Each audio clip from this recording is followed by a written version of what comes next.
Sometimes I feel that my life is a series of trapeze swings. I'm either hanging on to a trapeze bar, swinging along, or for a few moments in my life, I'm hurtling across space in between trapeze bars. Now, most of the time, I spend my life hanging on for dear life to my trapeze bar or the moment. It carries me along at a certain steady rate of swing, and I have the feeling that I'm in control of my life. I know most of the right questions and even some of the right answers. But once in a while, as I'm merrily or not so merrily swinging along, I look out ahead of me into the distance, and what do I see? I see another trapeze bar swinging towards me. It's empty. And I know in that place in me that knows that this new trapeze bar has my name on it. It's my next step. My aliveness coming to get me. And in my heart of hearts, I know that for me to grow, I have to release my grip on the present, well-known bar to move on to the new one.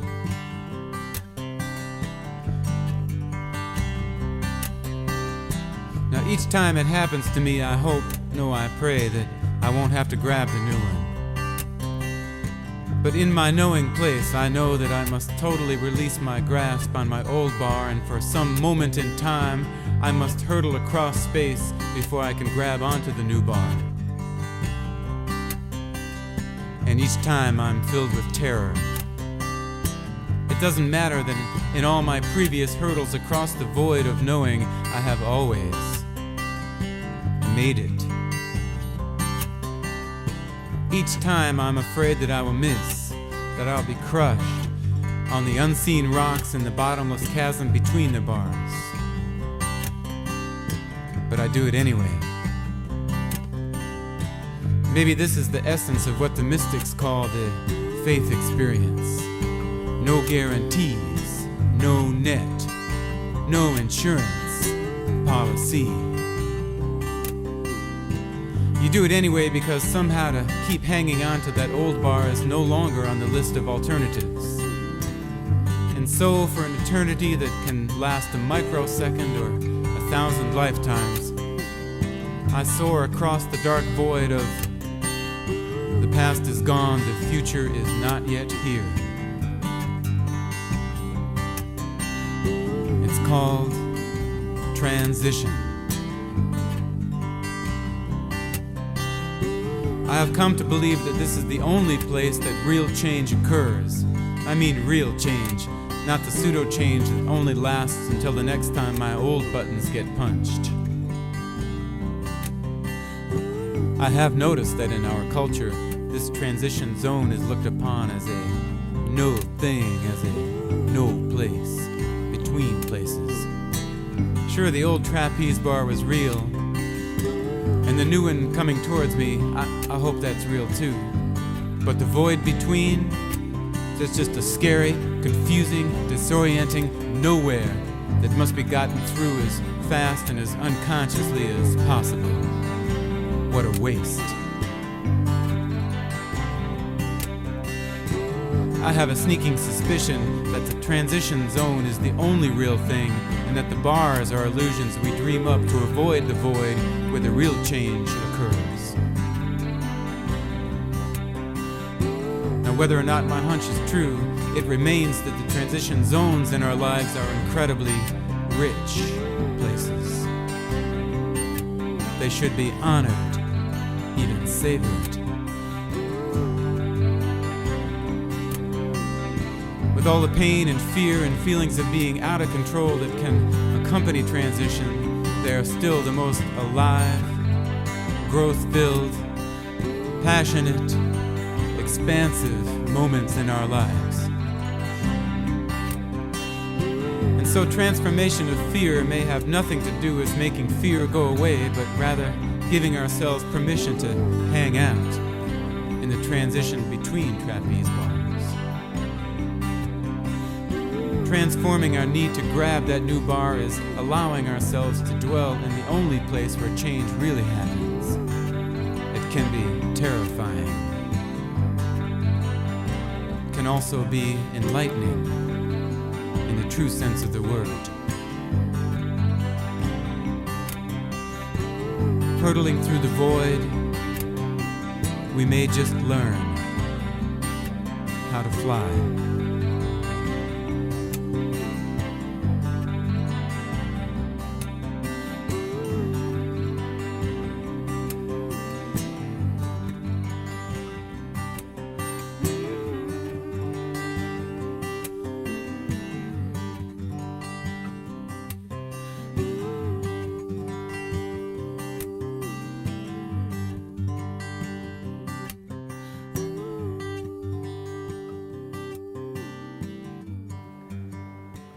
We'd like to begin this session number 9 on call with this musical meditation sung by Fran McKendry entitled The Fear of Transformation.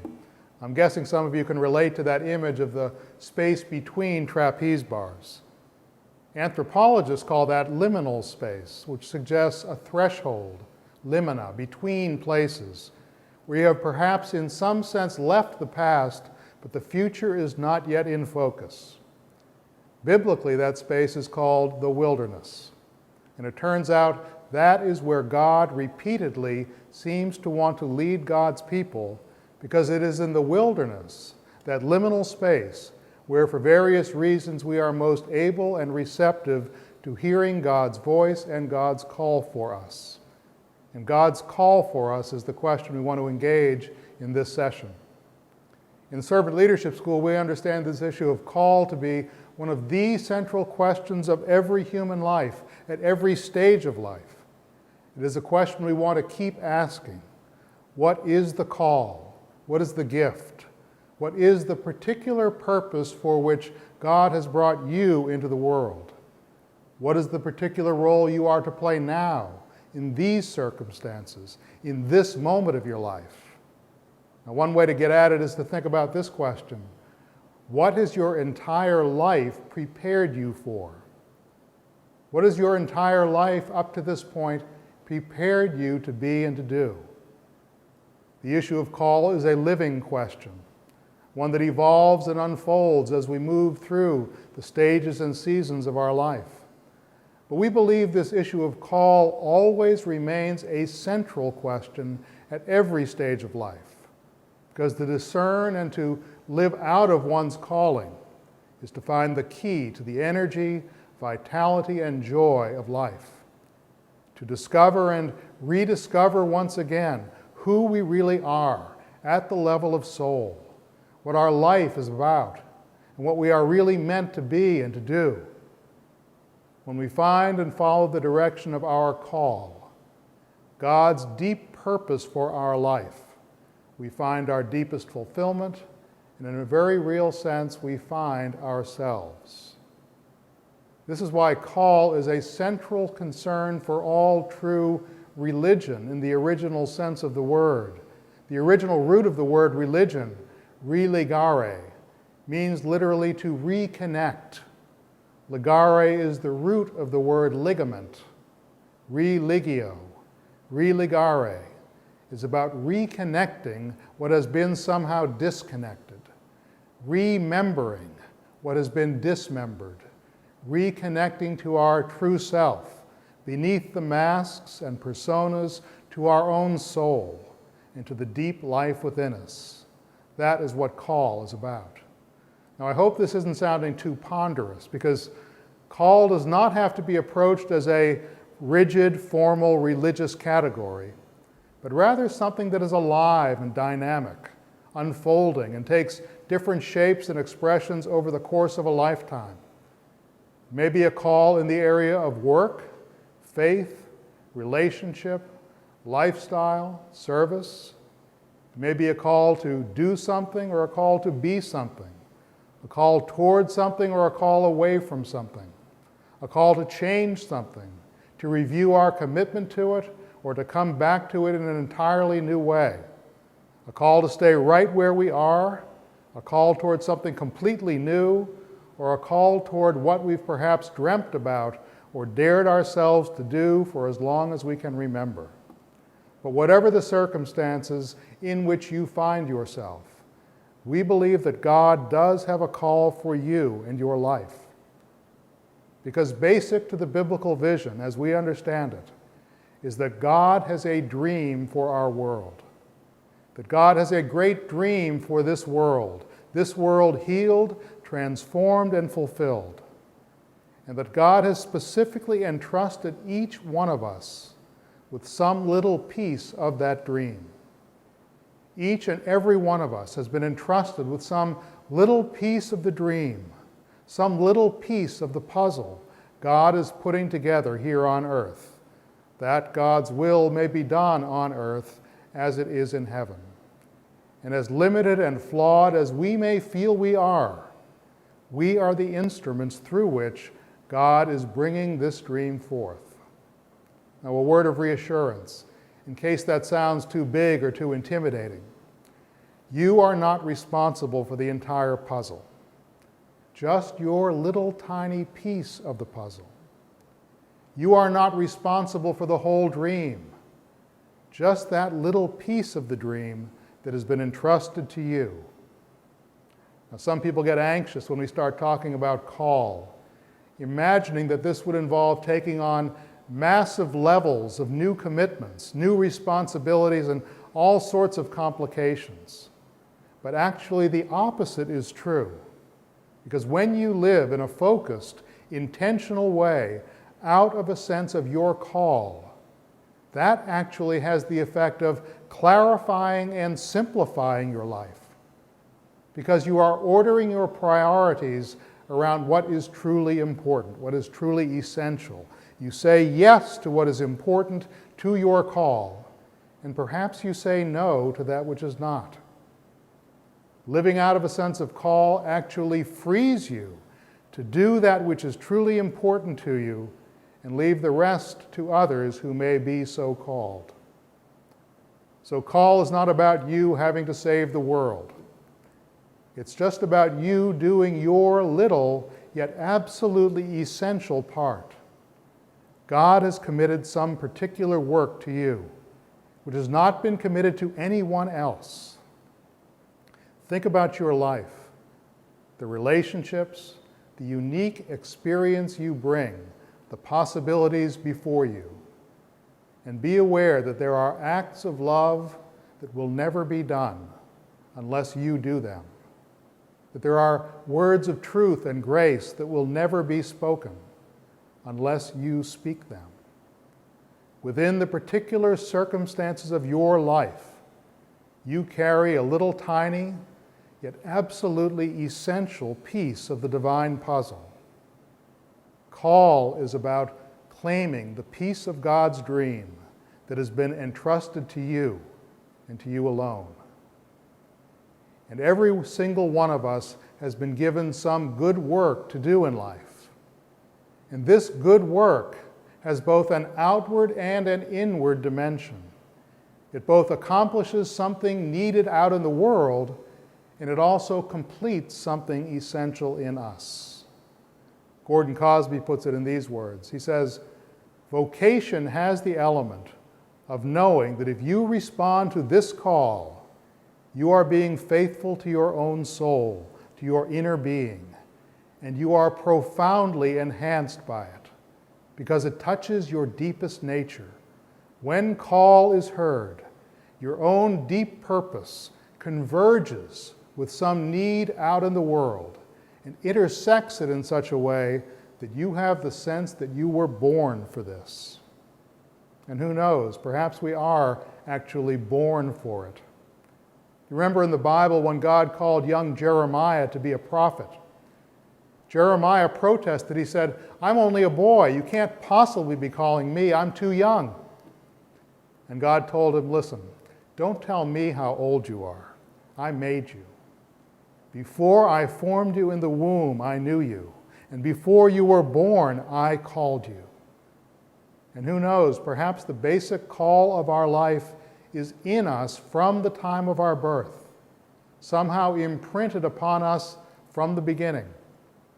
Some of you know the psychologist James Hillman. His wonderful book on call is entitled The Soul's Code. And in this book he proposes what he calls the acorn theory. And the acorn theory holds that each and every human being bears a uniqueness that asks to be lived. And though certainly the events of one's life affect how that basic pattern unfolds, the basic shape of it, the basic pattern of that uniqueness is there from the very beginning. In words that sound like God's words to the prophet Jeremiah, Hillman says that each person enters the world called, that each life is formed around a particular call, formed around a particular purpose, which holds the essence of that life and calls it to a destiny. Just as the destiny of the mighty oak is written inside the tiny acorn. That is the soul's code. It is written inside us from the beginning. And at whatever stage and circumstance of your life, hearing your call is the key that unlocks our soul's code, releases our spiritual gifts and potential, and expresses the unique purpose of our life, which God has known from the beginning. In our Servant Leadership School, we have a wide variety of classes, small groups, retreats, clearness committees, spiritual directors, a variety of opportunities to discern your soul's code and the call which unlocks it. But briefly, to hear our calling, we must take time to listen deeply, and to listen in a variety of ways. In a religious context, we teach listening to God in prayer, listening to God in contemplation, in the study of Scripture. We listen deeply to one another in community, for often others who know us and who love us can see things about us that we are unable or hesitant to claim. Perhaps most important, we take time to listen deeply to our own life. Here is where some of our best clues are found. In listening deeply to your own life, and in the words of Parker Palmer, letting your life speak. That, he says, is the key to call. And that's actually the title of his book on call, Let Your Life Speak.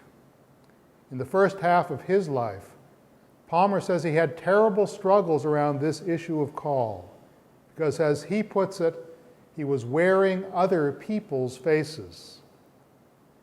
Like many people, he understood call as coming from an external voice, a voice of moral demand that asks us to become someone we are not yet, to become someone different, someone better, someone just beyond our reach. But later in life, he says he came to a very different understanding of call. He came to realize that vocation does not come from willfulness.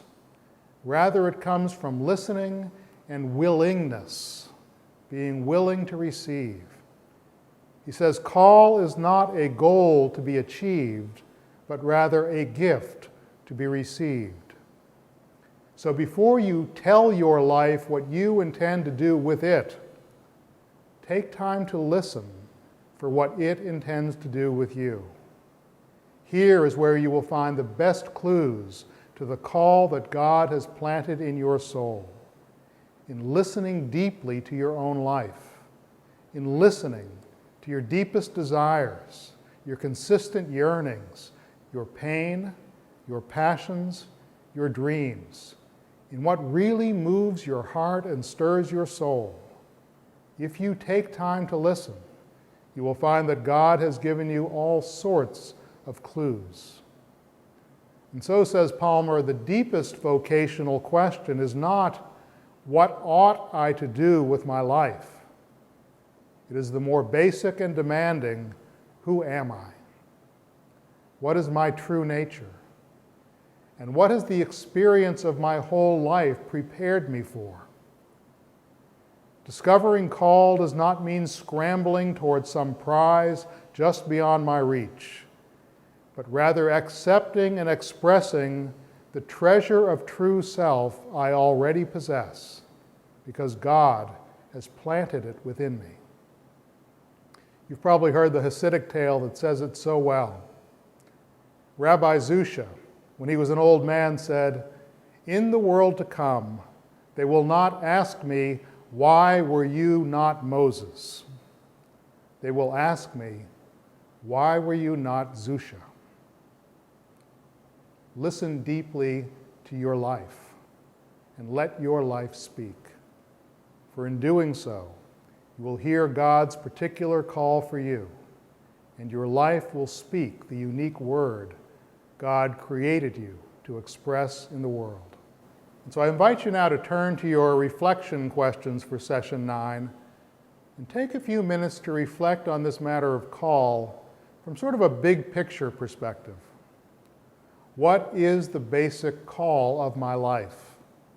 Reflecting back on some of the patterns and some of the central themes of my experience thus far on this human journey. What is it that seems to be consistently seeking expression in and through my life? Now, this may or may not have anything to do at all with the work or situation in which you presently find yourself. But thinking back, what is the basic call of my life? And then second, how do I, or how might I, embody this call in the present moment, in the present context of my life? Take a few minutes to reflect in silence. Get in touch with yourself, perhaps write some notes, and then when the leader gives a signal, share in your circles what you would like to share in terms of what comes up for you.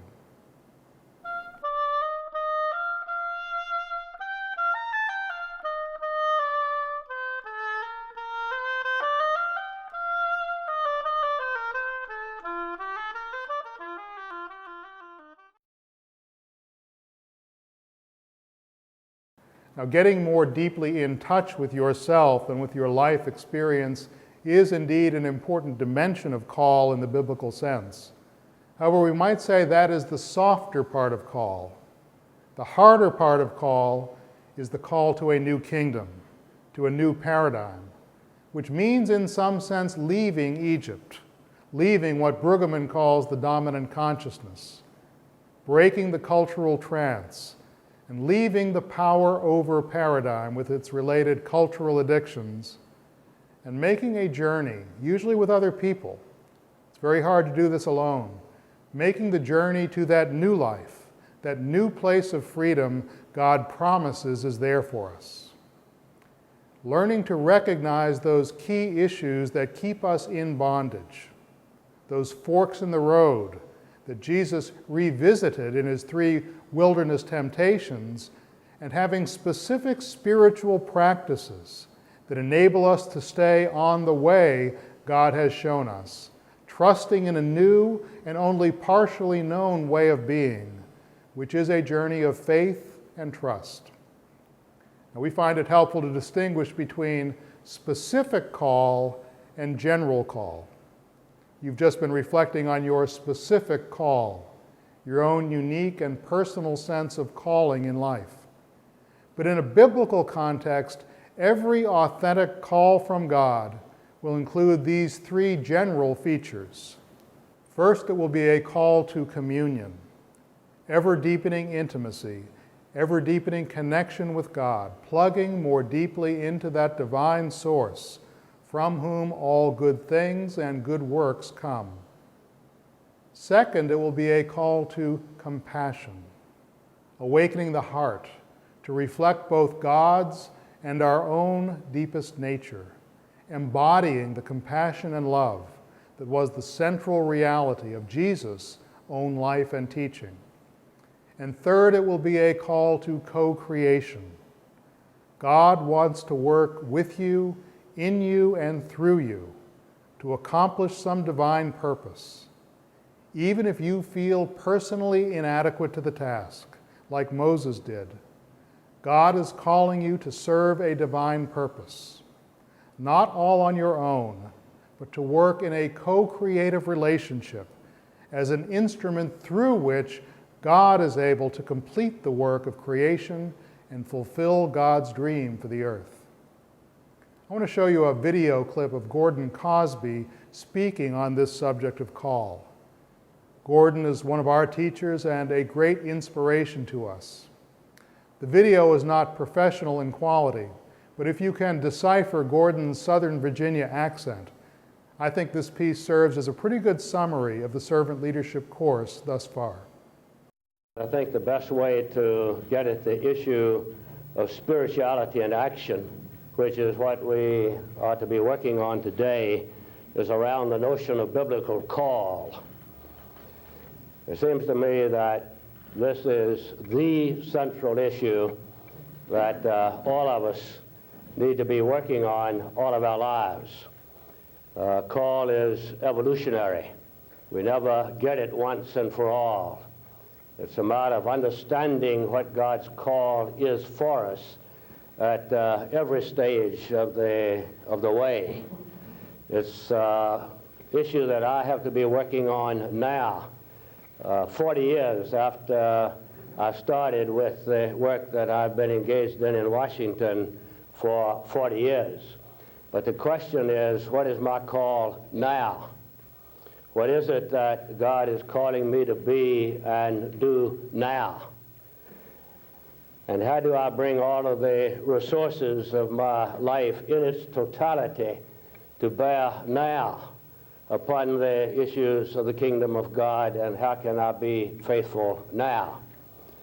Also, there is the issue of corporate call. All of us are part of some institution. We are part of a local congregation. We are part of an institution that we serve. And so the question is, what is the corporate call of that institution that we serve now? Not 3 years ago, not 5 years ago, now. So the central issue that we have been working with in the church that I serve is the notion of call, and we are always working on it. So that person is working with his or her life constantly around the issue of call. So that is what I'd like to be raising today. Now, in the Christian perspective, it seems to me that call always comes out of our relationship with Jesus. It's not separated from that relationship. So let's go to Jesus and look at what was most distinctive in Jesus' life. And I think that we can say that the most distinctive thing about the life of Jesus is that Jesus' relationship with God, with the one that he called Abba, was a deeply intimate relationship. It was exceedingly close. He said, "The Father is in me, and I am in the Father. We are one." He says, "I don't say anything that Abba hasn't told me to say, and I don't do anything that Abba doesn't tell me to do." Now, that's an amazing insight, because I find that I say a lot of things that Jesus hadn't told me to say, and that I'm doing a lot of things that Jesus hasn't told me to do. In fact, I think it would almost be fair to say that most of what I say, Jesus didn't tell me to say, and much of what I do, Jesus didn't tell me to do. But that was a serious statement that Jesus made. I don't say anything that the Father hasn't told me to say, and I don't do anything that the Father hasn't told me to do. Now, it was from this amazing intimacy that everything came to Jesus. The sense of presence that he had most of the time with God, the guidance which was so important to his life, the sense of timing which was so important. You remember the brothers told him that he was to go to Jerusalem, and he said, "I'm not going." A few hours later, he said, "I am going." Timing. And timing is very, very important. his sense of authority that was so important, and everybody was impressed with Jesus' authority.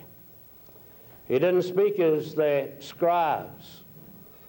There was authority that issued from his very being, which was impressive to everybody, friends and foe alike. And the freedom that he had to break all of the rules and conventions of his day, anything which hindered his loving everybody, even the least. And his courage to tackle the powers of death and darkness as they were incarnated in the religious and the political systems of his day, and his final willingness to be tortured and die for our sake. All of this grew out of his intimacy with the Father.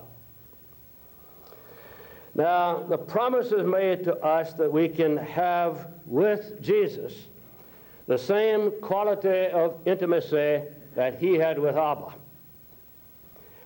I am in you, you in me. We will come and dwell in you. Abide in me as the branch abides in the vine. So to follow him is to know this intimacy with him. This presupposes that we will increasingly be in touch with our own inner depths. For we can only meet God in our depths. Deep speaks to deep. So a vital part of our faith pilgrimage is a journey inward so that we can meet and know and love him there. And as we meet and radically love him and radically love others, we will be fulfilled and utterly free. There is no other freedom. So call always begins for the Christian in this intimacy. There's no way to get around it. We get to know Jesus, who had the intimate relationship with Abba, and it is out of that intimacy that our own call evolves and flows and comes to be understood. Now, I think that what happens very frequently is when we're working with this business of call is that we don't make call holistic. We don't hear it in a holistic sense. It becomes fragmented. And I want to talk about three dimensions of call which are fundamental. And if we miss any one of these three dimensions, we miss call in the biblical sense. The first is the one that I think is most frequently neglected. It's the call to enter the kingdom, which means to leave the culture with its assumptions and values, while still participating in the institutions and the arrangements of the culture.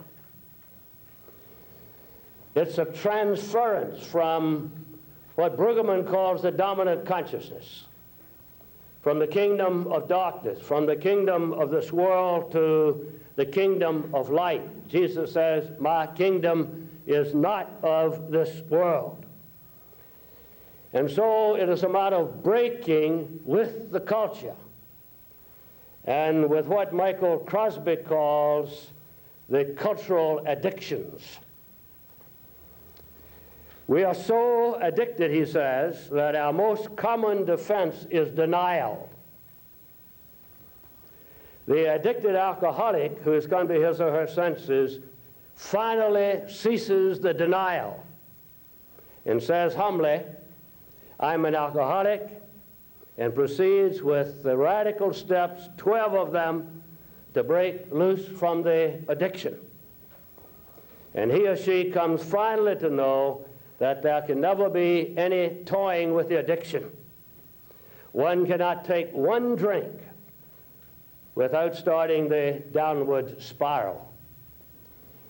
Now, we, I think, are all cultural addicts. All of us.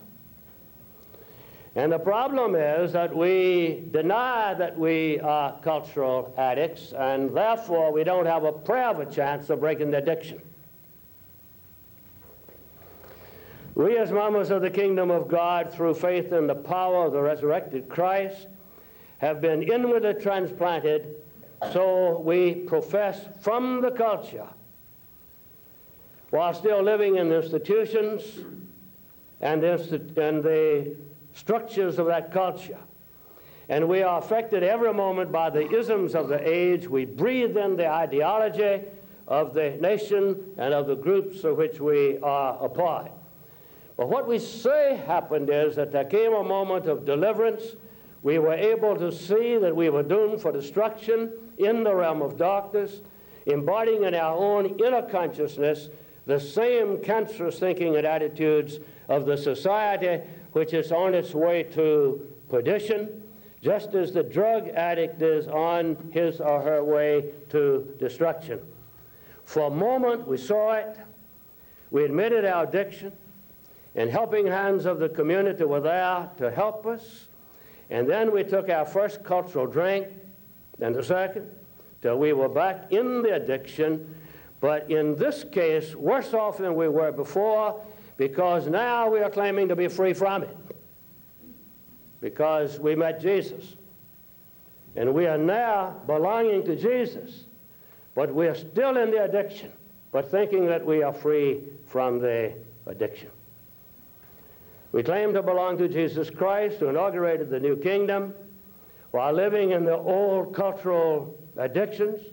We blur out the radical distinctions between the kingdom of God and the kingdoms of Pharaoh and of the world. We say they are really not all that different. Let's not be fanatic or go overboard. Well, we need to make it clear that there's a difference between sobriety and celebrating sobriety and the disease of addiction. And anybody who's struggled with it in their family, whether it's a drug addiction, the addiction of alcohol, knows that there's a fundamental difference between the two. And there's a fundamental difference between the kingdom of God and the dominant consciousness of our time. And we must somehow make that break. These cultural addictions are almost impossible to break and to be free of. I think it requires an admission of helplessness, an admission that our own personal and our national and our international life has become unmanageable, and a clear turning of our lives over to Christ, and having the constant support of a small community which is helping us to conquer our addictions.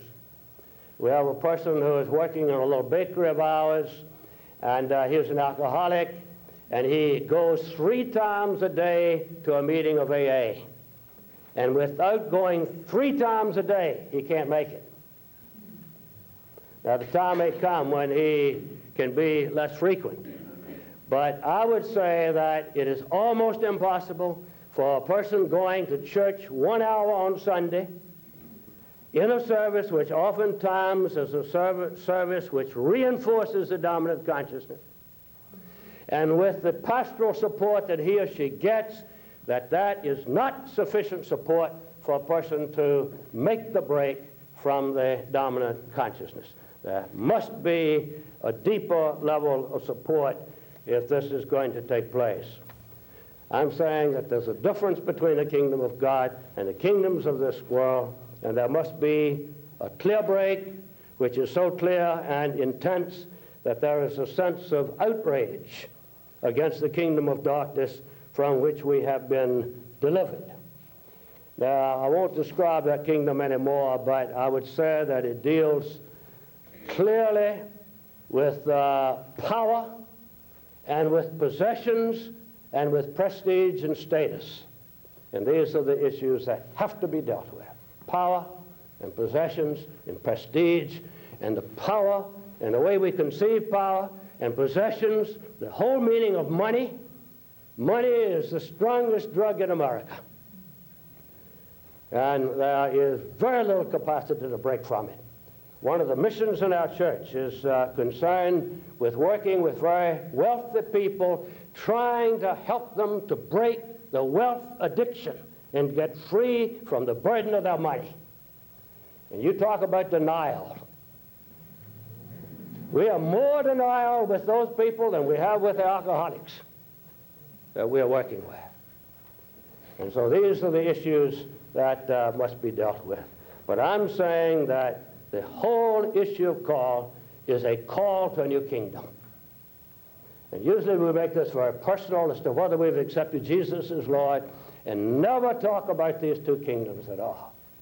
But Jesus is the king of a kingdom. And that's the first dimension of call. The second dimension of biblical call, as I understand it, has to do with the intimacy of Jesus, not only transferring us from the dominant consciousness to the alternative consciousness, but this intimacy of Jesus helps us with the serious beginning of the call to be. It's important to remember that being always precedes doing. And doing, if it's true doing, if it's good work, always issues out of being. Now, the assumption here is that there is infinite potential within each of us. What we can become is infinite and is already coded into our own depths. So the call of Christ is for us to become all that we can become in the time allotted to us. The time available to us is sheer mystery.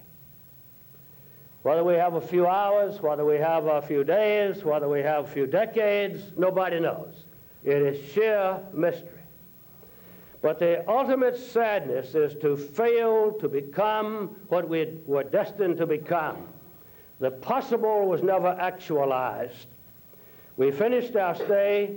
We were catapulted into eternity, remaining a shadow of our potential self. Christ loved us, came to us, died for us, that we might become, and we failed to become. Almost persuaded, as the old invitation hymn goes, almost persuaded to begin the inner work of becoming. Never happened. Now, it's very difficult to talk about what it means to be. Much easier to talk about what all of us are doing. I mean, go up to somebody just and say, what are you doing now? And there's not much of a problem. But you go up to somebody here and say, all right, you've been away from the school now for 10 years, 5 years, 40 years. What are you being now? And that takes a little bit more reflection. And oftentimes after the reflection, you don't know how to respond to it. But that's the more important question than the doing question. What are you being? Let's talk a little bit about what we mean by it. We would say that Christ is the incarnation of God. Christ is the icon of God. And to see Christ is to see God. It is to see love incarnate. And when Jesus is with his disciples, and Philip says we would see the Father, Jesus said, why do you ask to see the Father? You're looking at me. And when you see me, you're seeing the Father. Because I incarnate the Father. I embody the life of the Father. You have seen God when you have seen me. So as Christ is the icon of God, we are called to be the icon of Christ. So if we move the analogy to where we are, we would say to a person who is looking for Jesus, why do you ask to see Jesus? Look at me.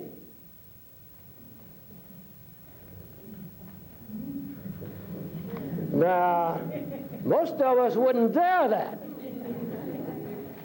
But we should, is the important question.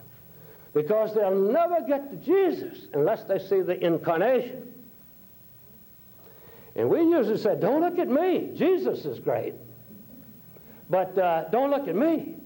There's not anywhere else for them to look.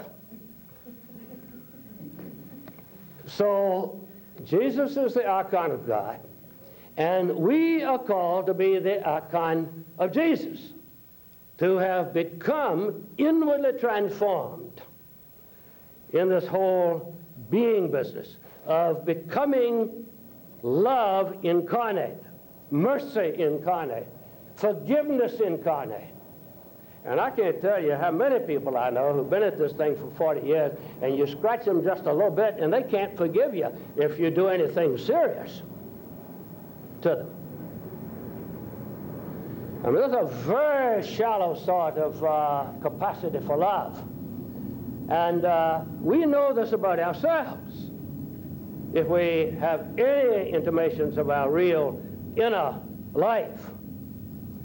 But this inner change needs to be taking place so that this incarnation is taking place, and we have the capacity to connect at ever deeper levels with the suffering and the pain in other people, and we have the capacity to inwardly turn other people on just by our presence.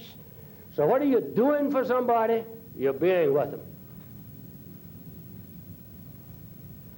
And the healing takes place because of the being, because of the presence, if this call has been responded to be, so that we evoke positive energy in other people just because we are. And so that comes to be then a charismatic presence, not in the superficial way in which we use it oftentimes, but that comes to be energy release, that comes to be healing just because of who we are in our very being. So that when people say we would see Jesus, we say, yeah, you've seen him, you've seen me. We've been together, and you know Jesus. And one day they'll be able to make the transition and say, yes, I know him not only through you, but I also know him in this more direct connection.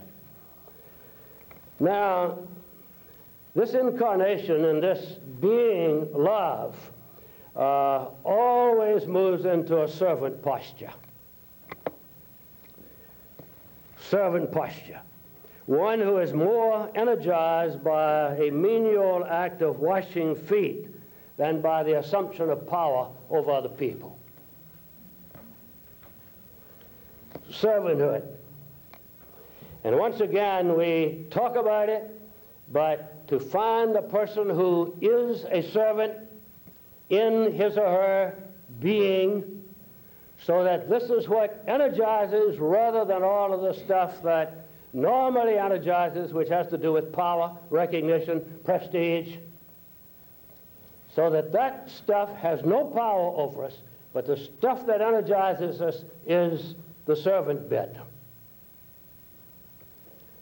Jesus, who took the towel and a basin and stooped and washed his disciples' feet and said, what I have done to you, you are to be doing to one another. So the love always moves down to this servant dimension. And it's very difficult. We have as one of our missions a little hospital that ministers to the needs of homeless men and women. So this is a medical recovery shelter, a little hospital. And we had an artist in our congregation to do a figure of Jesus kneeling, the servant Jesus, with a towel, washing the feet of the disciples. And it's on the sidewalk, it's on street level. And it's a very moving figure. Many people come by, have a conversation with Jesus. The children play on Jesus. The alcoholics come by and give Jesus a drink. I was by there one day and just watching. This alcoholic came by and was drinking and looking at Jesus and having this inner conversation beginning to take place, and finally decided that he would relate in the most helpful way that he knew to Jesus, and he started giving Jesus a drink from his flask. And people looking there had very interesting reactions. Some thought this was the most sacrilegious thing that ever came down the pike. And others thought this was the most beautiful act that could happen. So then the man finished up his flask after giving some to Jesus, and then put it down in the little basin in the hands of Jesus and started to walk away. And then discovered that he didn't feel it was appropriate for the flask with a paper bag on it to be there, so he went and took the paper bag off of the flask and left the flask there as the offering to Jesus, stepped back a little bit, saluted, and walked on down the street. Now, that kind of thing happens quite frequently. Just a few weeks after Christmas, I was policing the front of the building, which stays filthy most of the time because of where it's located. And while I was there, a man came up with a dead Christmas tree. And he took this Christmas tree and he put it right in the basin, which would affect the flowing of the water and everything else. But he put that there in the basin. And I wasn't aware of what was going on. I thought that he was just getting rid of the trash. And so when I got around to it, I went and picked up the dead Christmas tree and put it in the bag where I was collecting other trash. He came over and rebuked me. And he said, "But he's my friend."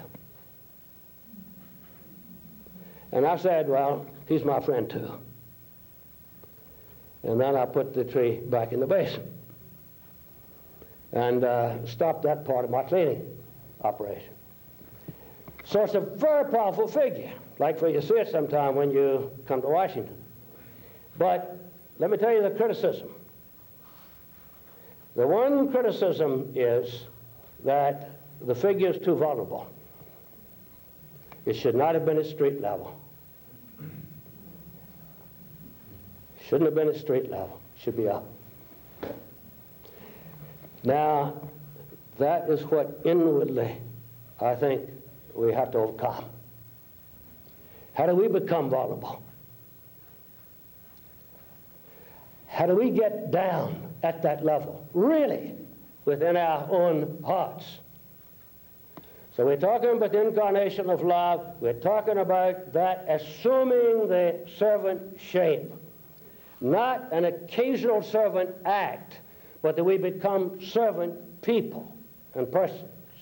There's one other dimension of call, if we can complete our trilogy. And this is that out of being, this new quality of being, this deeper awareness of our own true, authentic being. Now, what I'm talking about, this being which I'm describing, this is not artificial to us. This is who we really are. We are made in the image of God. Now, there's a lot of crud in between. But at bottom, this is who we are. At bottom, I don't think we are sinful. I think at bottom, we are in the image of God. And we have got all of this negativity and all of the crud and all of the garbage that we have to get through. And that is so overwhelming that we forget who we really are. But we are created in the image of God, and God saw that it was good. And that original creation is deeper than the marred condition, the fallen situation into which we have fallen. As all of this takes place, out of this new intimacy comes the awareness of the task which is ours at the moment. I think that call comes out of presence. Now, this is where Moses' call is sensed, out of presence. What the burning bush is all about is presence. The bush is burning and not being consumed. Moses is aware that he's standing on holy ground. Must take the sandals off of his feet. The luminosity, the Shekinah, the presence of God is with Moses. This is when Moses gets his call, gets his task. It's in presence, the presence. This is where Saul gets his call. It's the presence on the Damascus Road.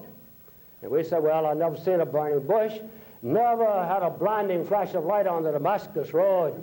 And the only response to all that is, what a pity. How tragic. We must see our burning bush.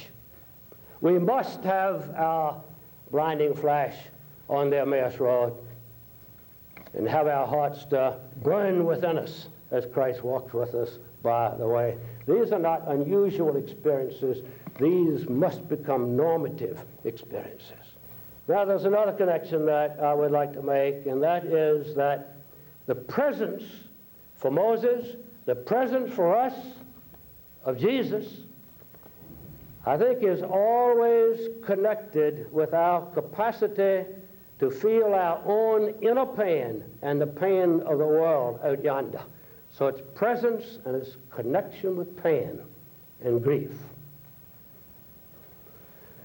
This is what happened with Moses. Moses connected with his own pain, and he connected with the pain of the people in Egypt.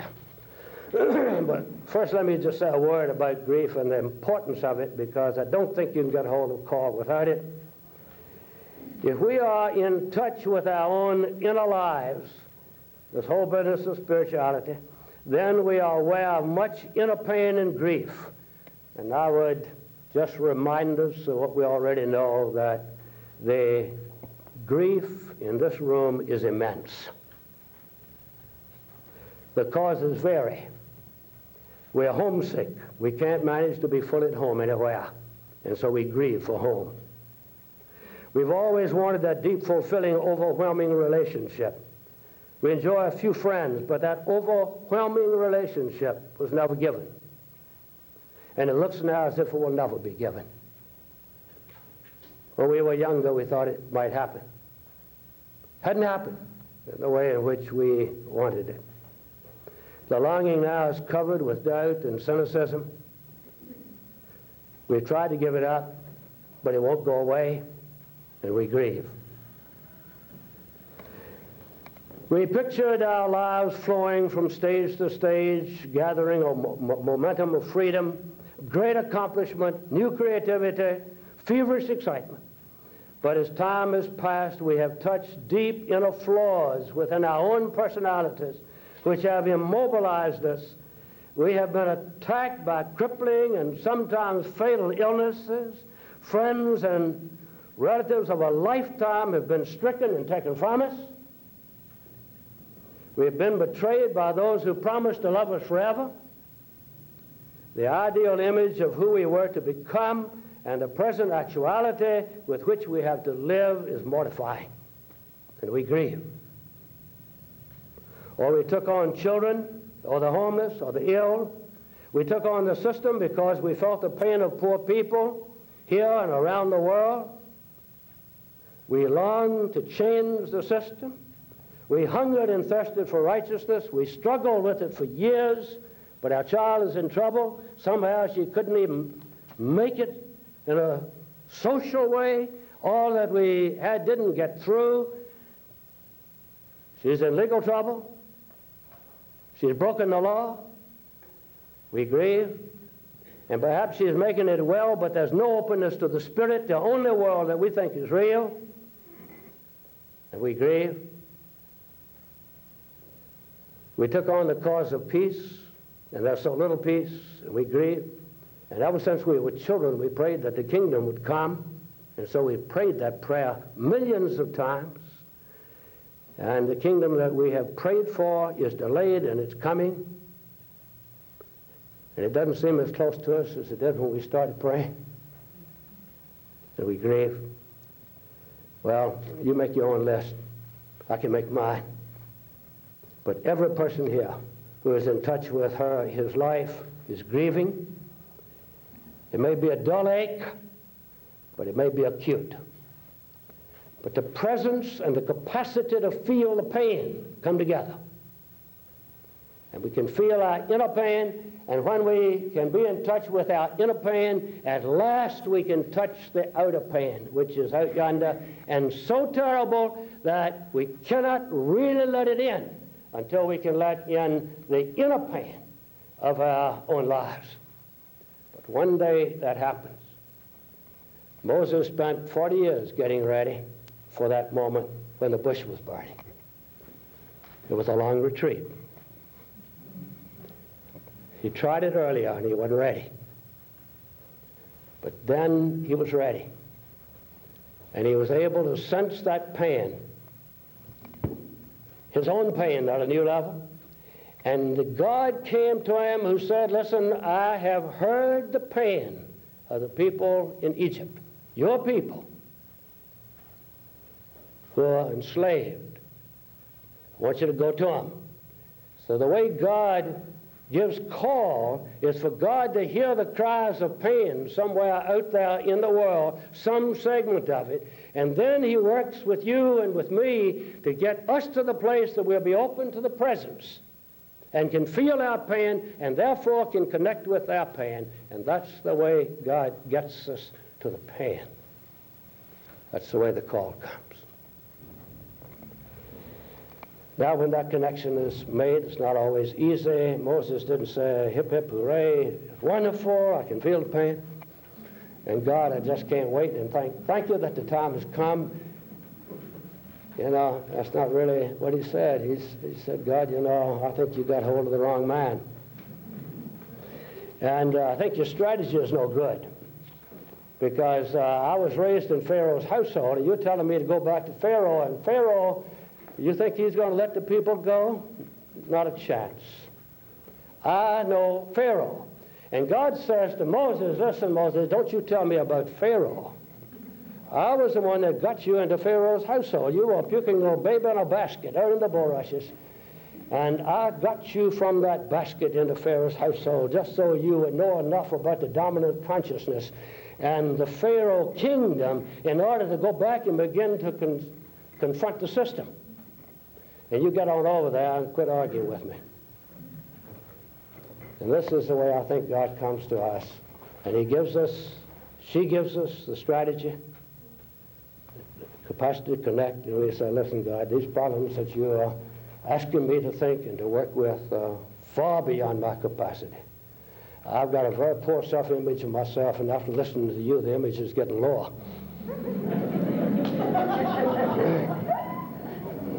You know, I mean, this takes a powerful character to do what I'm beginning to sense you're connecting me with. And God says, I've got the right woman. I've got the right man. Just you feel the pain, and we will go and we will begin to connect with that pain together.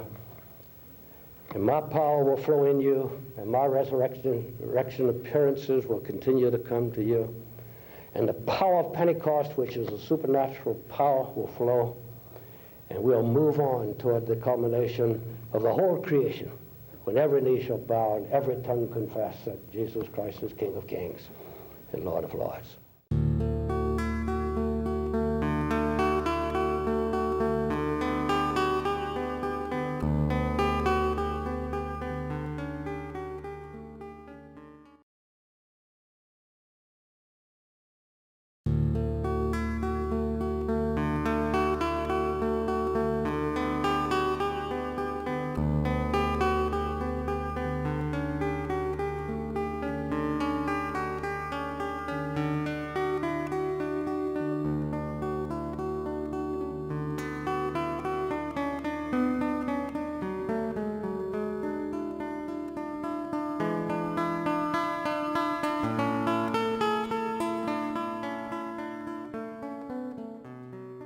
In our last session on call, we talked about the call to co-creativity with God and the practice of co-creation.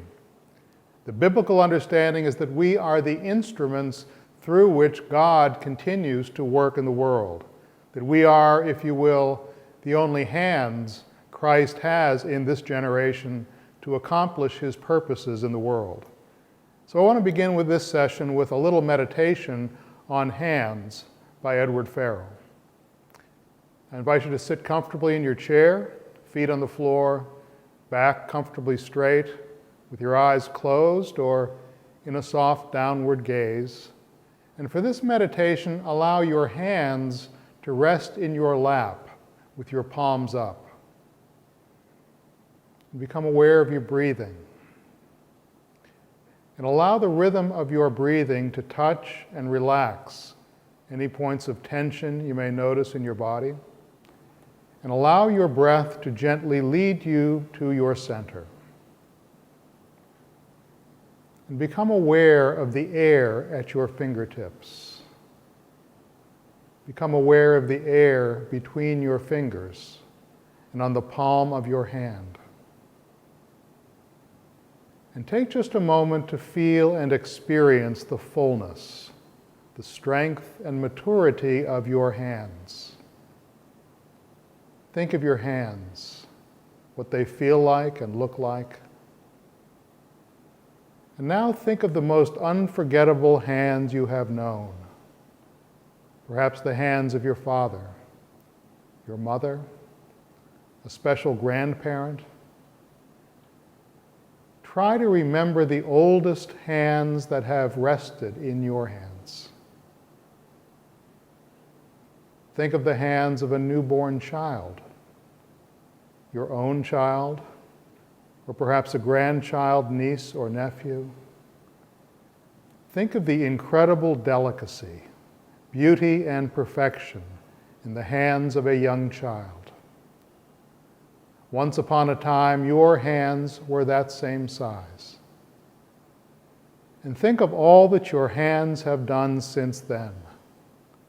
Almost all that you have learned has been, one way or another, through your hands. Turning yourself over, crawling and creeping, walking and balancing yourself, learning to hold something for the first time, feeding yourself, washing, bathing, brushing your teeth, dressing yourself. At one time, your greatest accomplishment was learning to tie your own shoes. And think of all the learning your hands have done, and how many activities they have mastered, the things they have made. Remember the day you discovered you could write your own name. Of course, our hands were not just for ourselves, but for others as well. How often they were given to help another. Remember all the kinds of work they have done, the tiredness and aching they have known, the cold and the heat, the soreness and the bruises. Remember the tears they have wiped away, our own or another's.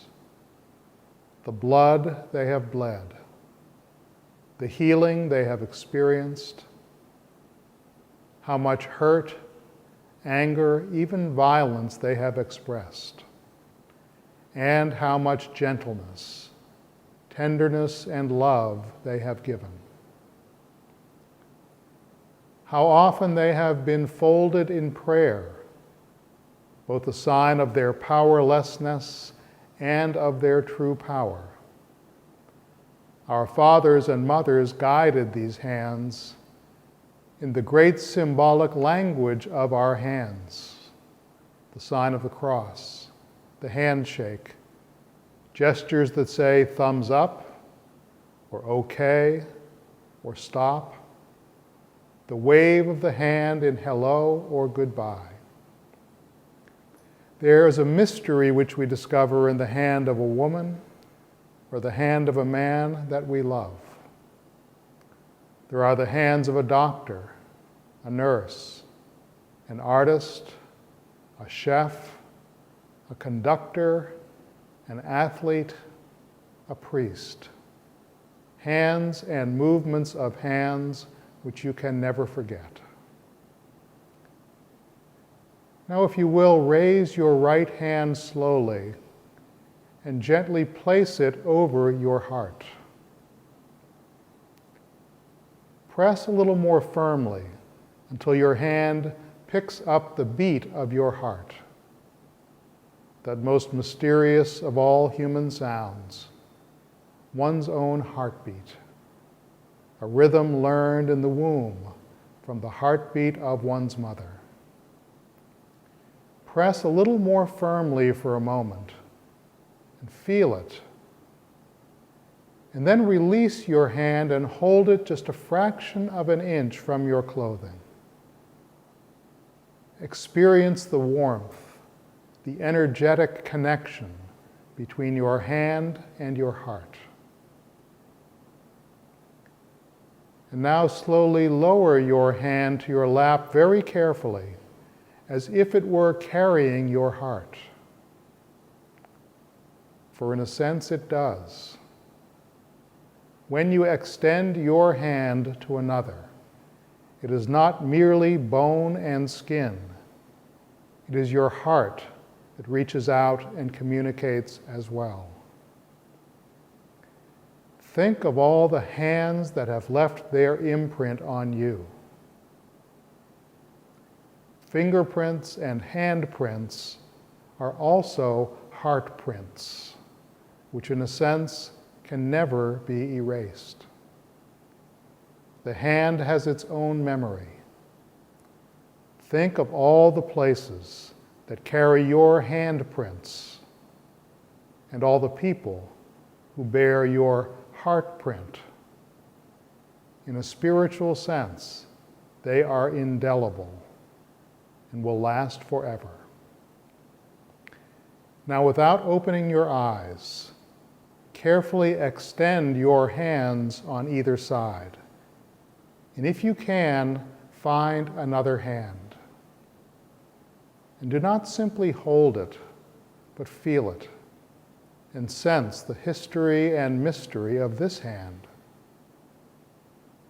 Let your own hand communicate some of its history and mystery, and let it listen to the other. Try to express your gratitude for this hand stretched out to you in the darkness, and then slowly bring your hand back again to your lap.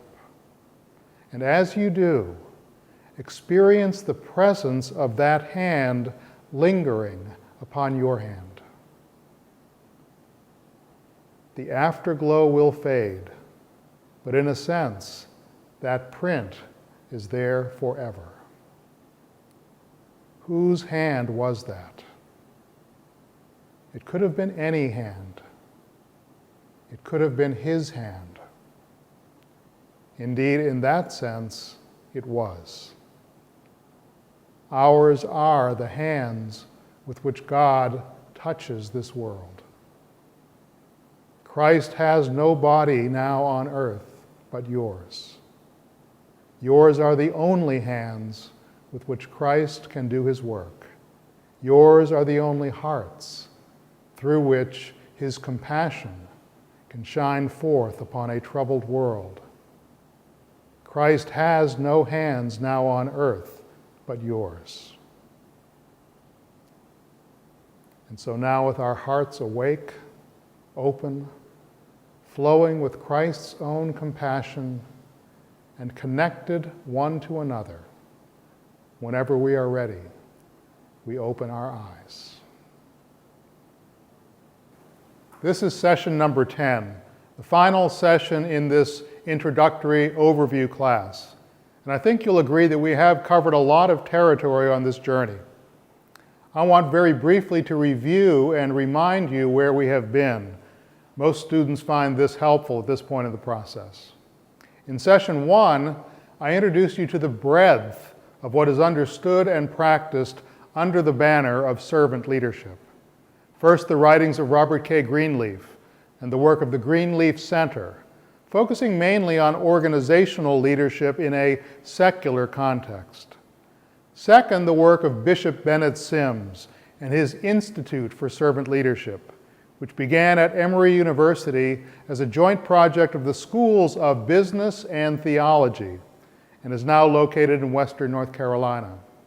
Sims articulates a breathtaking vision of humanity now living on a hinge of history, that we are at a turning point in the history of human development, a time of both great peril and great promise. And servant leadership is the key to understanding and acting in a way that fulfills the promise of this turning point. Servant leadership is part of a larger paradigm shift, which involves a fundamental redefinition of power in a manner congruent with the emerging new science vision of reality as an interconnected web of relationships, a different understanding of power, and a different understanding of leadership. Sims teaches that leadership itself is a religious issue, which involves one's fundamental worldview, that Jesus was very clearly addressing this issue of power and manifesting through his own life, death, and resurrection the divine power that is released into the world through leadership understood as service, service to God and service to God's dream. And that Jesus was the firstborn of what God intends to be a very large family, a new humanity, of which Jesus' teachings, and particularly the Sermon on the Mount, are a blueprint. The new humanity, which as Bennett Sims likes to say, will be to Homo sapiens what Homo sapiens was to Neanderthal. And Jesus was the firstborn of that new humanity we are all called to join. So we have Greenleaf, we have Bennett Sims, and third, we have the Servant Leadership School in Washington, D.C., which emerged out of the Church of the Savior, which teaches servant leadership as an expression of radical Christian discipleship, grounded simultaneously in an inward journey of deepening prayer and communion with God, and an outward journey rooted in a sense of call and expressed in some form of life-giving service in the world. Servant leadership in this vision is lived out in servant structures, small groups and communities committed to a shared spiritual discipline and gathered around a shared sense of call. And through these servant structures, something greater than the sum of the individual human parts is expressed and released into the world, namely the life, energy, and power of Christ himself. What we are teaching here at the Servant Leadership School of Greensboro is intended to be an integration of the best of all three efforts, a comprehensive vision of servant leadership, which invites spiritual transformation at every level of life, personal transformation, which is nurtured, embodied, and expressed in organizations and relationships transformed and transforming, which in turn provides structure and context for the larger work of social transformation. We believe the gospel is calling us to just this kind of comprehensive vision of human transformation. In session 2, we formed our small table groups and reflected on Parker Palmer's little essay, Leading from Within, in which he articulates the connection between outward leadership and this inner work we have been talking about, and identifies 5 shadows of leadership, which can result in leaders projecting darkness instead of light onto the people and organizations they are leading.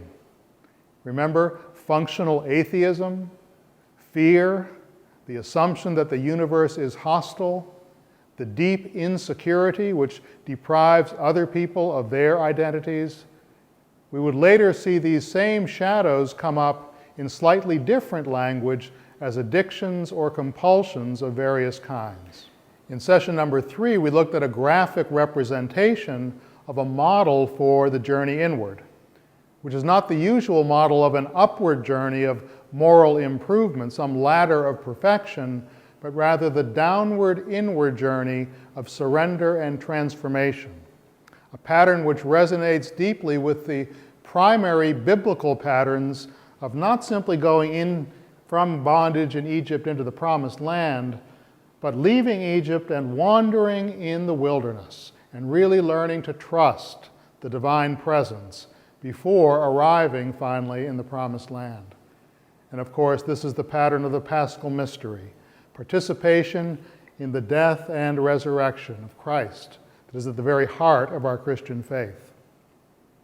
In session number 4, we looked at the way this false self can be powerfully reinforced by a false worldview. Remember, a belief that the world simply is the way it is, and so I have no choice but to be the anxious, controlling, compulsive mess that I am.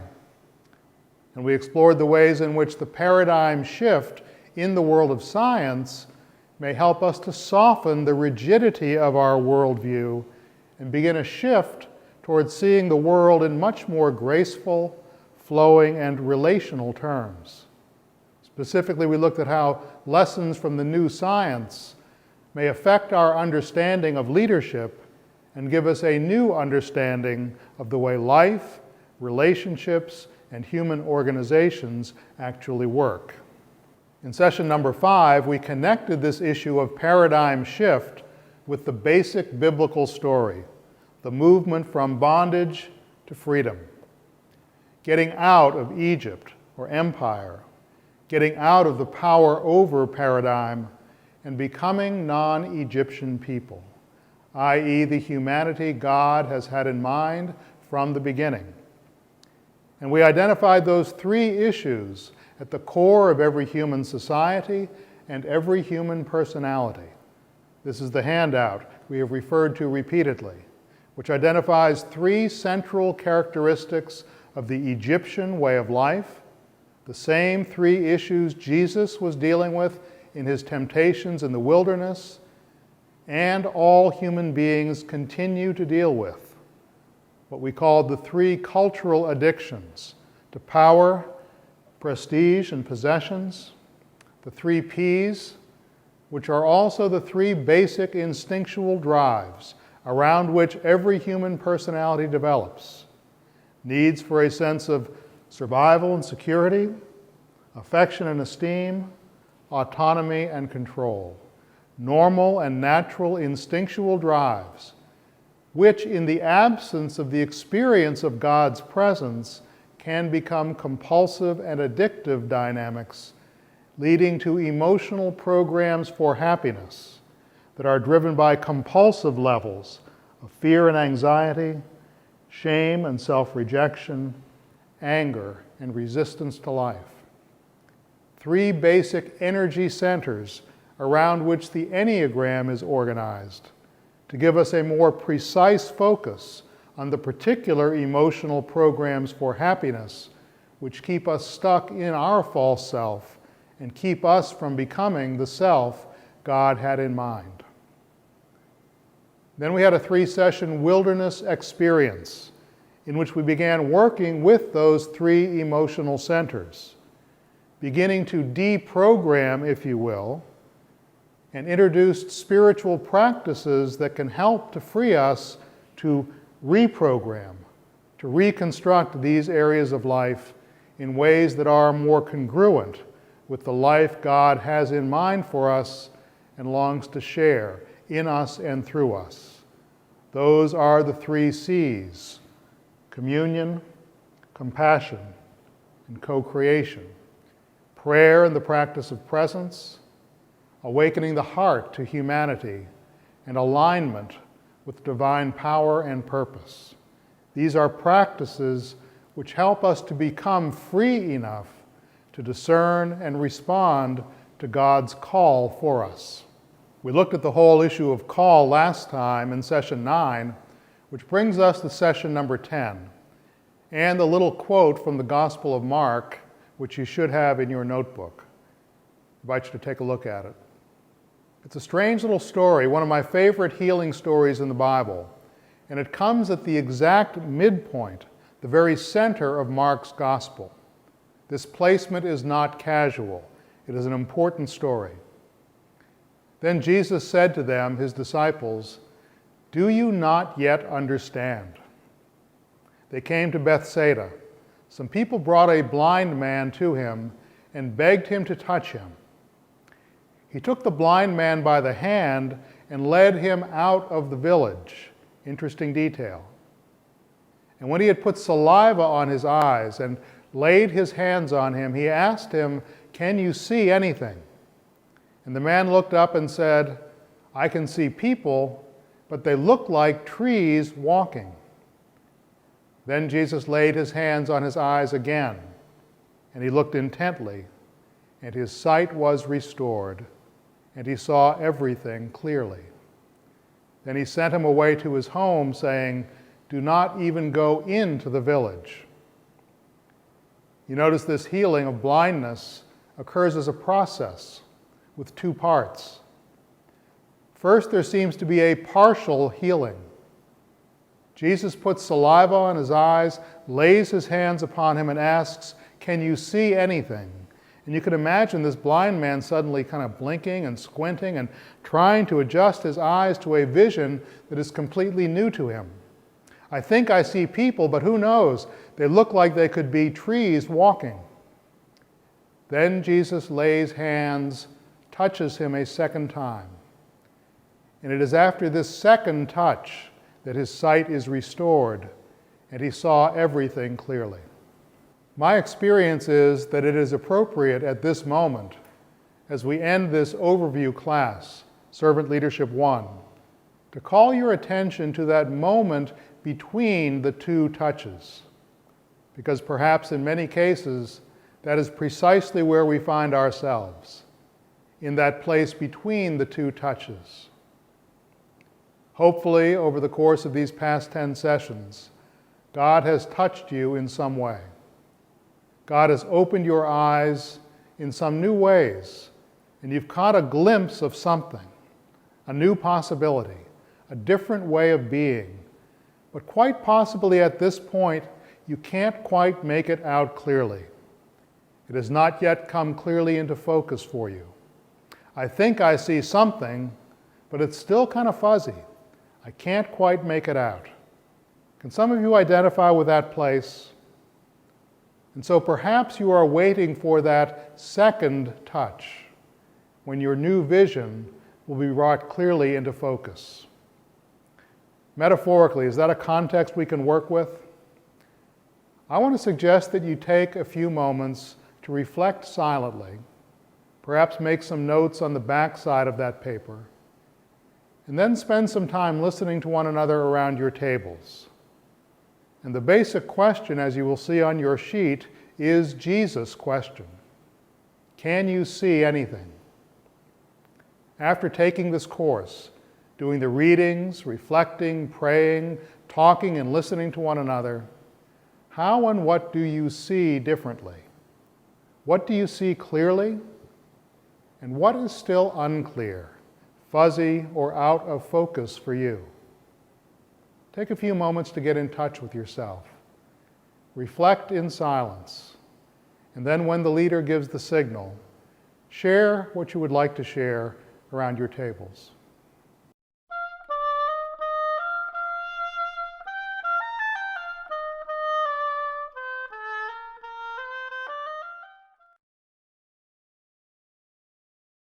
Now let me say, please do not feel bad if you do not yet see everything in clear focus. That's why Jesus asked the question to his disciples, "Do you not yet understand?" Because he had exactly the same problem.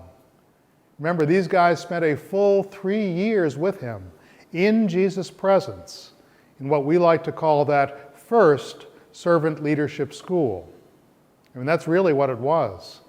A 3-year intensive servant leadership program with Jesus himself as teacher, small groups and everything.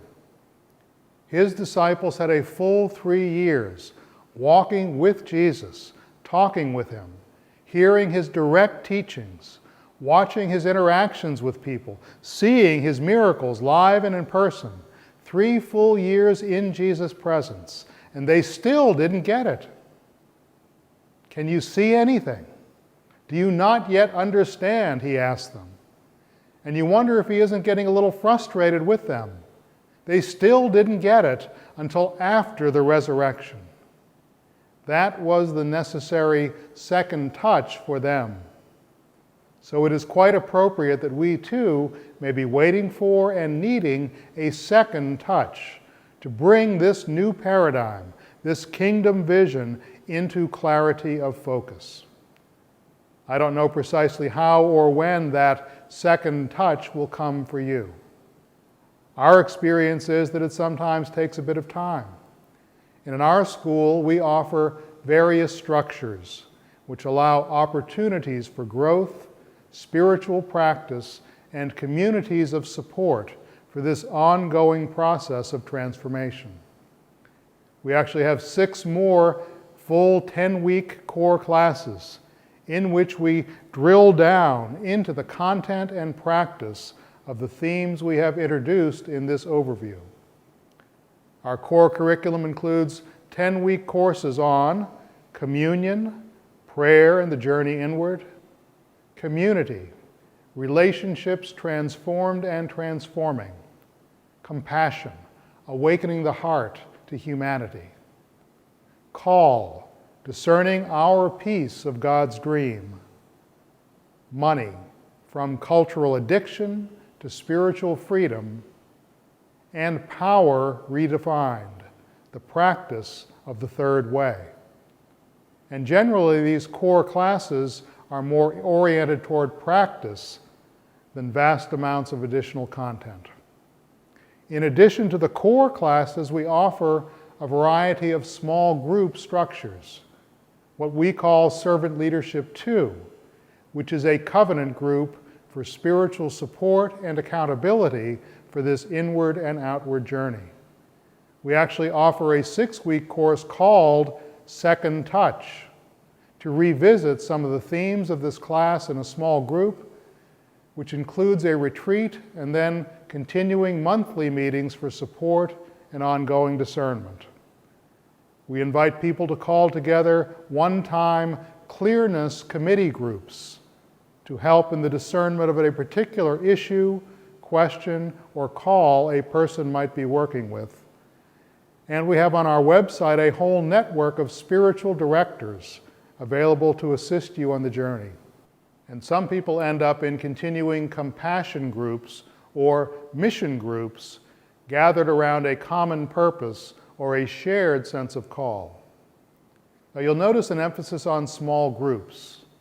These are the servant structures of which Elizabeth O'Connor speaks in your reading for this week.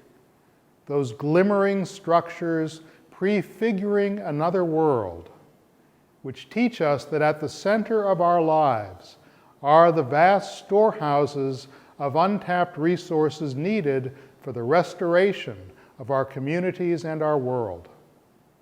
According to Gordon Cosby, the Church of Jesus Christ ought to be creating literally countless alternative institutions of power, incarnating some portion of a kingdom vision and corporately embodying a more human way of ordering life.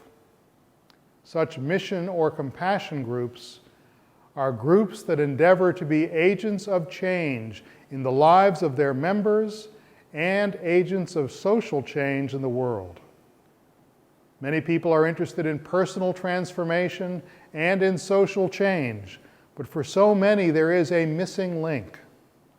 The missing link is found in these small groups, these servant structures, described by Elizabeth O'Connor as groups and relationships that create a climate and nurture the trust in which a deep giving of ourselves can happen.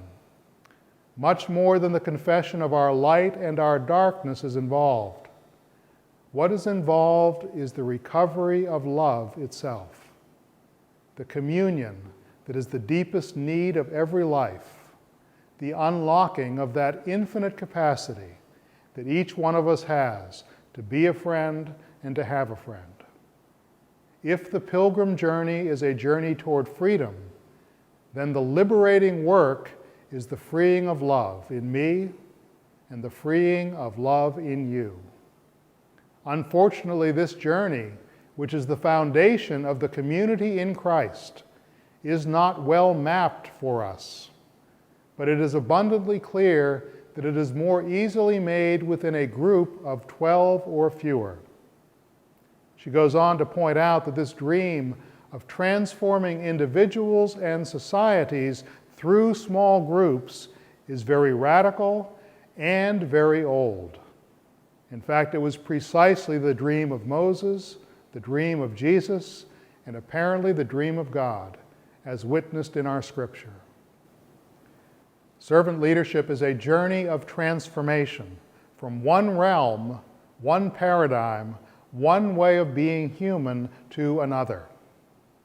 And one of the main reasons we need these servant structures is to help in managing our own ambivalence. That's the title of the chapter I hope you read from Finding Our Way Home. Managing our ambivalence. Because if we are honest, we have to admit that we don't always desire the way of love. We don't always desire God's alternative culture over the dominant culture. Remember, Killian Noe recounts the Old Testament story of Commander Naaman, who did indeed want to be healed from his leprosy. He wanted that change in his life. But Naaman needed accountability from his community in order to manage his ambivalence. He needed help and support in managing his conflicting desires. On the one hand, Naaman wanted to make himself vulnerable and to surrender at deeper and deeper levels to the only power that could make him whole. On the one hand, he wanted this transformation, but on the other hand, he did not like that feeling of being vulnerable and exposed. A part of him did desire to be whole, but another part of him desired to isolate himself from others and just die alone. You remember the story. Naaman was told by the prophet Elisha to immerse himself 7 times in the Jordan River. As a Syrian, he resented the fact that he was being asked to immerse himself in the river that was sacred to the Jews. As Killian retells it, we imagine after 2 or 3 immersions, Naaman getting very impatient and saying, "The heck with this." She says, without the support and encouragement of the community, Naaman might well have left the river before his own transformation took place. That is a reality for us as well. Support and accountability through community is essential in the management of our own ambivalence. If we are to keep from quitting before the transformation happens, if any of us are to stay in the river or in the long and sometimes challenging process of transformation, we must find structures in which we are held to our commitments and reminded of what we really want. Killian says we must first get honest about our own ambivalence and admit that a very real part of us does not want this unsettling process of spiritual transformation. A very real part of us does not want to join our lives with an authentic faith community and does not really want others to know us this intimately. Second, she says, we must share that ambivalence with another human being. And third, we must immerse ourselves in the alternative culture, the community of faith, just as Naaman kept immersing himself in that river. And we need to keep immersing ourselves, even when we don't feel like it, even when we are discouraged, even when it seems like nothing is happening, even when we wonder how in the world these flawed, imperfect people are ever going to be part of the transformation of our wounded selves, even when deep inside we find ourselves wondering how in the world this flawed little group of broken human beings is ever going to be part of the loving transformation of our wounded world. We need to keep immersing ourselves over and over again in the river and supporting one another in the process. We really do need the support of others who are sharing this journey, because this way of Jesus, this way of servanthood, humility, vulnerability, trust, and self-giving love is profoundly countercultural and on some level profoundly counterintuitive. But the claim of the gospel is that in Jesus' way of humility and servanthood, we are connecting with the very nature, life, energy, and power of God within us, because this is who God really is. From the very beginning, Christian theology has held Jesus to be the incarnation of God, the very life of God in human form. And it is very clear in the Gospels that Jesus identified himself not as a king, an emperor, a superman, or ruler of any kind, but rather as a humble servant of life. In the Gospel of John, Jesus acts out the meaning of this identity in the astonishing gesture of washing his disciples' feet. And he says, "Whoever has seen me has seen the Father." Thus, servanthood is the biblical key to God's own identity. And when we follow in Jesus' way of humility, servanthood, and self-giving love, being servants of life, we are reflecting the very image and nature of God. And we discover the power, the love, the energy and joy of God flowing into our life in a whole new way. I want to tell a story that you may have heard before, which I heard first told by Mary Cosby. It's the story of a man who went on a reverse mission trip to Calcutta to work for a week with Mother Teresa in the Home for the Dying. He stayed a week and then returned to his home, but that week changed his life, changed the whole direction of his life. In a letter he later wrote, "Calcutta was the most terribly depressing place I have ever been in my entire life. At first I thought I could not take it. I could not possibly spend an entire week there. And as the week went on, it simply got worse and worse. Until just 2 days before we were to leave, I was conducted into the Home for the Dying and to a pallet where this old Indian man lay. I thought dead. Clearly, he was almost dead.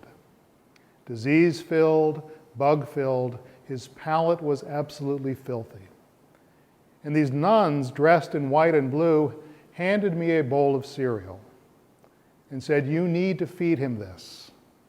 But he's too weak to even lift his arms. You will have to give it to him.' And so he leaned down over the dirty, matted hair and the anguished, desperately diseased face of this dying man. And he gave him his first spoonful of oatmeal. It was extremely hot. And he accidentally spilled it, dropped the steaming oatmeal right on the man's neck where it stuck. And the man on the pallet flinched, and he knew it must be hurting him. And he wrote in his letter, 'When I saw the hot oatmeal on his neck, and I knew it had to be gotten off, I first thought to myself, I will die if I have to actually touch him. But I did have to, and so I did.' He said, 'I had tried to prepare myself for this trip. I'd done a lot of reading about what it meant to serve among the poor. And what you're supposed to do is, you're supposed to try to see Jesus in them, to see yourself ministering to Jesus in a troubled spot.' And he said, 'I was prepared for that. I had read about that. I had worked on that. I believed in that. But nobody prepared me for what happened. When I reached out and actually touched that agonized, dying man, when I reached out and touched his neck to scoop off the hot oatmeal, suddenly all heaven broke loose.' He said, 'I was totally unprepared for it. Suddenly everything looked different. All of a sudden the dying man looked more alive. He began to pat my arm, and I began to pat his arm. And I kept giving him cereal, and suddenly he seemed to want to share the cereal with me. And he began to laugh, and I began to laugh. And he began to talk, and I had no idea what he was saying. And he began to wiggle his head in that strange Indian way, and we didn't know each other's language at all, but oh, the body language was clear. It was unbelievable. Suddenly the oatmeal was completely gone, and there wasn't any more to do. And so I just sat there with him. He kept patting my arm, and I patted his arm, and we laughed and looked into each other's eyes, and we had no idea, and the man had no life in him at all, and yet in a strange way at that moment, he had all life in him. Then he finally got sleepy, and I waited there with him until he went back to sleep. Then I went back to my hotel. We were to leave the very next day. And so I came back the next morning, not even knowing if he had survived the night, but knowing what he had meant to me. He was asleep on that filthy pallet. I went and stood over him, and I looked down on that sleeping man, so weak and so close to death, and I said, "Oh man, whatever your name is, you have meant more to me than you could ever know. For you have reawakened in me my thirst for joy. You have reawakened in me my thirst for joy. For now I know what joy really is." You see, this is the other side of servant leadership. The other side of this downward way of humility, compassion, and self-giving love, the awakening of joy. It is the joy of God's own life, God's own Spirit, stirring in our souls and awakening our hearts to divine love. The final exercise I want to invite you to do is to form a focused intention. It's really a prayer for the next step in your life. Who or what is God leading or inviting or calling you to become? What is the next step on this journey with God, this journey to God? What is God's intention for your life at this moment? Where is God leading, inviting, calling you? And what will your life look like when that divine intention is fully realized and fulfilled? Go ahead and make a few notes to capture in words your own intention and, as best you can discern it, God's intention for the next steps in your life.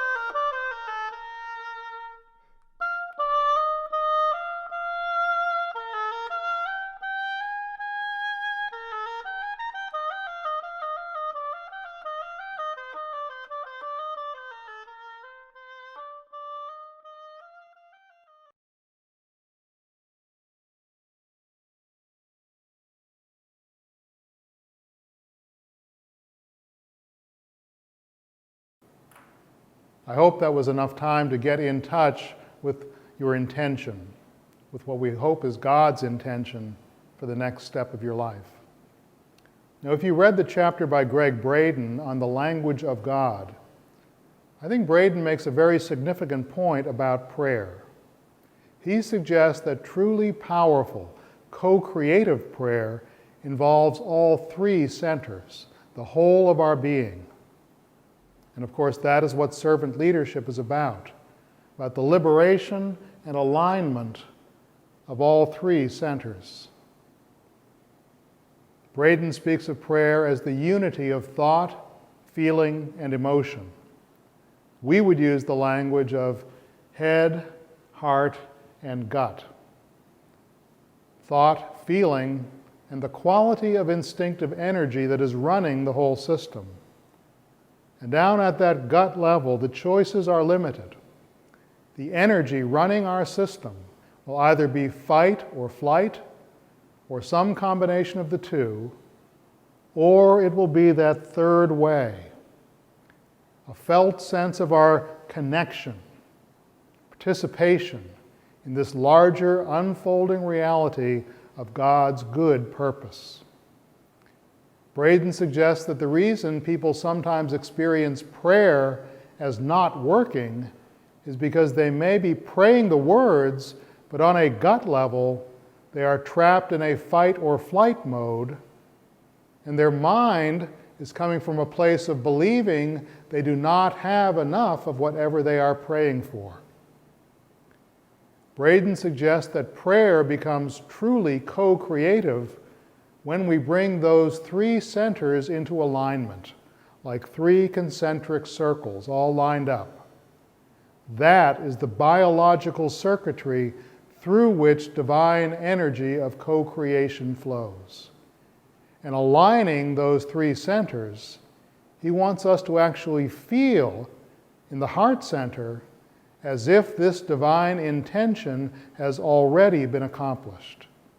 It is precisely what Jesus is saying in Mark chapter 11, verse 24.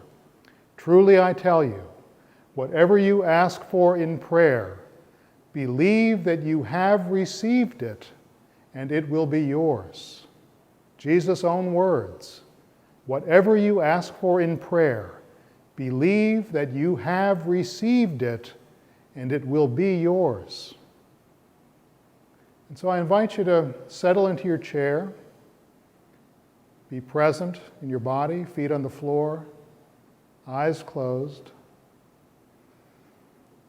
And I invite you to take that intention you have written, that prayer you have written, take it into your consciousness and deeply into your being. Breathe deep down into the belly. And notice if you are caught in that fight or flight mode, resistant to life. And try to breathe into an even deeper place, a place where you can feel your connection, a place where you can feel your participation in the unfolding life of God, this sacred mystery of which your life is a part. And see if you can breathe a deep yes to life. Yes to life from the center of your being. And then take that prayer you have written, that focused intention, into your mind. Visualize it. See with as much detail as possible exactly what your life will look like as God's intention for you is realized and fulfilled. And then bring all three centers together with a feeling of gratitude. Gratitude for this fulfillment, with a genuine feeling of thanksgiving for the realization of God's intention for you in the present tense, trusting that on some level it has already been given. It has already been granted. And let us pray. O God, complete the work you have begun in us. Fill us with your grace, and then release through us a flow of caring and compassion that will bring water where there is desert, healing where there is hurt, peace where there is violence, community where there is alienation, beauty where there is ugliness, justice where there is brokenness, new beginnings where there are dead ends. Awaken in us an ever deeper sense of gratitude for our lives, love for every living thing, joy in the challenges and opportunities of being human, and praise for you and your creation.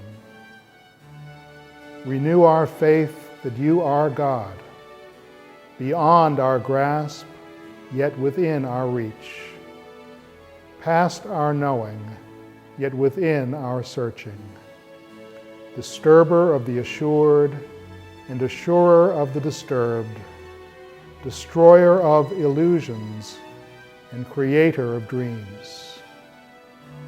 And in this moment of our lives, draw us to yourself, Lord, and make us more fully aware, not so much of what we have given, as of all we have received, and so have yet to share. Let your Spirit touch us so deeply that we will find a sense of self which makes us glad to be who we are, and yet restless at being anything less than you call us to become. O God, complete the work you have begun in us. Amen.